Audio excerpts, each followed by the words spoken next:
Ashama harka fuune kabajamtootaa fi daawwattoota hordoftoota keenya. Nageenyi koo kan jaalalaa fi kabajaa bakkaa fi lafa jirtan isiniif haa baay'atu. Anis obboleettiin keessan bakkaa fi lafa jirutti Waaqayyoon galannaa ga'u nagaa fayyaa kootitu. Har'a viidiyoo adda ta'e tokko qabadhee dhufeera. Baay'ee garaan na nyaate. Shamarran biyya ormaa ta'uu kootu garaan na nyaate. Mee viidiyoo obboleettii keenya tokko dhaggeeffannee walitti deebina.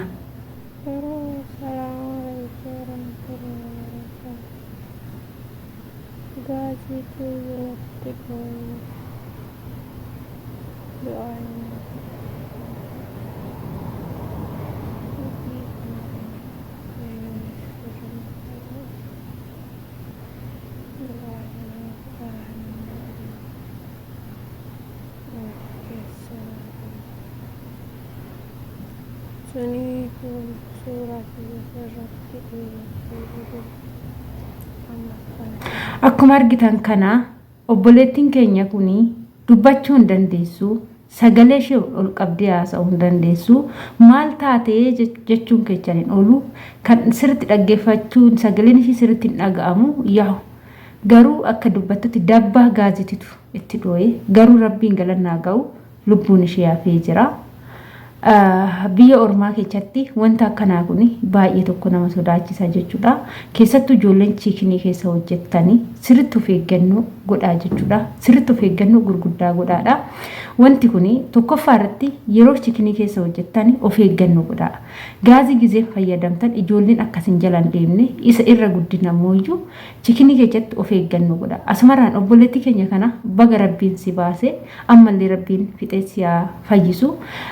Gargaarsa barbaadinatti fakkaate warroonni gargaaruu kan dandeessanii akka gargaartan jechuudha. Obboleettiin keenya kun amma hidhiinis dhiita'ee jira. Qaamni isheetis wanni kaayii qaama ishee hundaas hin baasne jechuudha. Inna rabbiin waan akkanaa kana namarraa qabu hunda caala lubbuudha nafuun kee guddaadha. Inna rabbiin namaa baasu. Ijoolleen teenya baay'ee ni yaadatama. Balaa gaazitiin lubbuun isaanii darbee kan addunyaa kanarraa fagaate hedduun akka jiru wajjumaan beekna jechuudha. Warroota gara rabbii deebi'an gara waaqayyoo deebi'an rabbiin waaqayyoo nafsa isaanii amaaru mirga qulqulloota isaan haa dhaabu jecha warroota mooyyuu akkanatti lubbuun isaa hafe mooyyuu jabaannee fayyifachuu qabna jechuudha. Ani tokko faaratti wanni dubbachuu danda'u bakka dabbaa kanatti yeroo baay'ee wanta akkanaa kun yoo si mudatee jiraate ana na mudata ture. Tokkoffaa yeroo nyaata hojjennu nyaata firni irratti wanti garagaraa ni bu'a. Akkasumas immoo wanti gaazii irratti qabatu ni bu'a jechuudha. Gizee kana gaazii san seera yoo qulqulleessuu baatte isa firni erga nyaata xumurteen booda sirriitti dhiquu yoo baatte hadiidadhaan riddee yoo dhiquu baatte labbii dhiqxee wanti sun achitti qabachaa ture yoo baay'achaa deeme kan nyaanni biyya arabaa baay'inaan zayitii xabbasuudha. Inni sun deeme gara bobaatti deebi'uu danda'a waan ta'eef isin immoo sirriitti wanta san dhiqxanii sirriitti qulqulleessitanii saniin boodatti nyaata keessan of eeggannoodhaan hojjechuudha. Inni biraa immoo qasdiira yookaan immoo maal jedhama?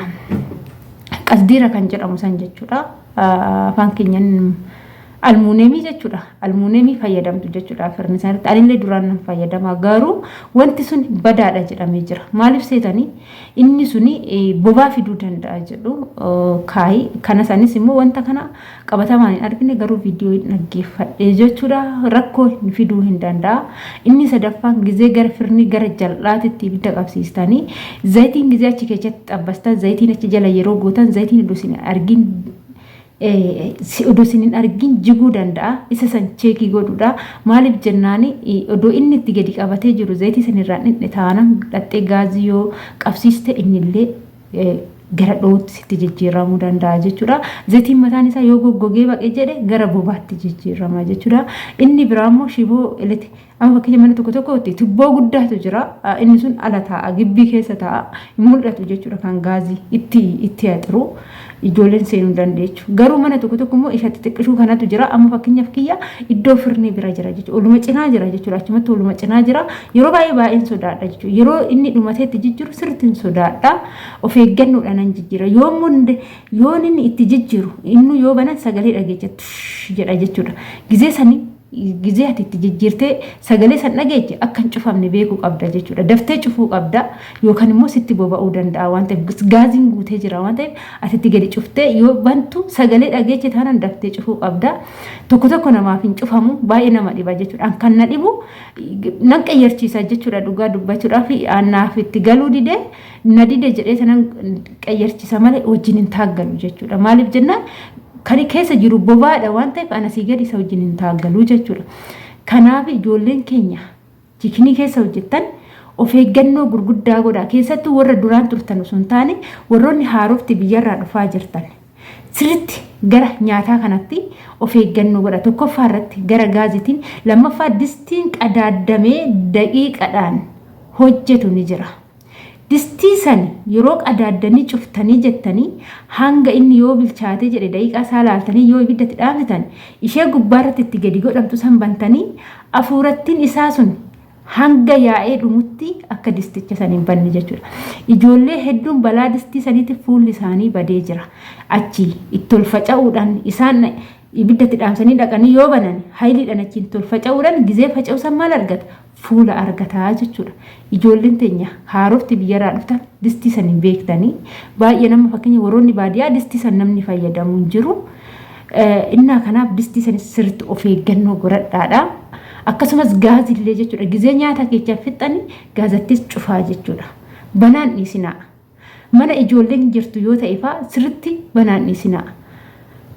Cufaa jechuudha. Yeroo hojjettan qalbiidhaan jechuudha.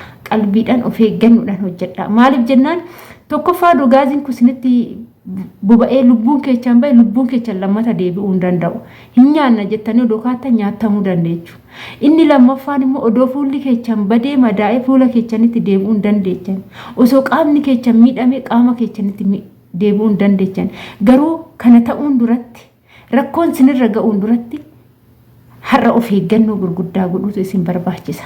Yeroo nyaata hojjettan, yeroo distii san qadaaddan, distii san sirriitti of eeggannoo godhuudha. Ani waa'ee distii sanillee mudannoo qaba. Gizee lama naaggaadhame maaliif jarri wallaaloo sun ta'an jarri beela'anii na muddanii gizee kanan dafee itti dhaamsee hafuurri isaa in xiqqaate kafiifa taanaan naqee bane jechuudha. Yoo xiqqaate jedhu dhumate jedhee tanaan ani jarri na muddinaan naqee bane yeroo ban achi ol faca'e jechuudha. Dafeen duubatti jalaa deebi'ee garuu xiqqooshii qabbanaa'ee jira malee odoo haayilii ta'e immoo fuula na argata jechuudha. Inni distii sun garuma fuulatitti sin qajeelaa jechuudha. Ijoollee keenya of eeggannoo godhadhaa. Dhugaa maallaqa isaan irraa argattanirraa fayyaa keessan eeggachuutu isiniif dursa.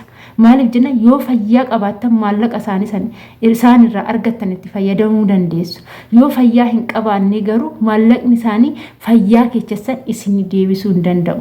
Osoo qaamni keessan miidhame, osoo fuulli keessan miidhame, osoo waa taatanii birrii isaan irraan argattanii saniin of fayyisuu hin dandeechan. Akkasumas yoo waa taatan jarri gadi baastee sin gatti malee ofitti isin hin fudhattu jechuudha. Akka gizee fayyaa yaa habiibti isin jedhanis jaalatan kana dubbiin hin jiru isiniin jechuu jaaladha. Ani viidiyoo kiyya asumarraa nan goolaba. Yoon balleechaa qabaadhe, yoon dogongora qabaadhe, walee bakka akkanatti balleechite jedhaati natti himaadha. Isiniin jechuu jaaladha. Waan na faana turtaniif ulfaadha. Galatoomaa isiniin jennaa. Hanga viidiyoo biraatiin walitti deemti. Baay'ee.